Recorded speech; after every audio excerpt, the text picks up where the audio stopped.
സംസ്ഥാനത്ത് കാലവർഷം ശക്തമാകും. നാളെ 5 ജില്ലകളിൽ റെഡ് അലർട്ട് പ്രഖ്യാപിച്ചു.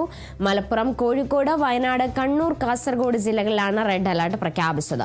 മറ്റന്നാൾ 3 ജില്ലകളിലും റെഡ് അലർട്ട് പ്രഖ്യാപിച്ചിട്ടുണ്ട്. ഇന്ന് 8 ജില്ലകളിൽ ഓറഞ്ച് മുന്നറിയിപ്പാണ് പ്രഖ്യാപിച്ചത്. എറണാകുളം, തൃശൂർ, പാലക്കാട്, മലപ്പുറം, കോഴിക്കോട്, വയനാട്, കണ്ണൂർ, കാസർഗോഡ് എന്നീ ജില്ലകളിലാണ് ഓറഞ്ച് അലർട്ട്. ബാക്കി 6 ജില്ലകളിൽ മഞ്ഞ അലർട്ടും പ്രഖ്യാപിച്ചിട്ടുണ്ട്. സംസ്ഥാനത്ത് 3 ദിവസം കൂടെ ശക്തമായ മഴ തുടരും.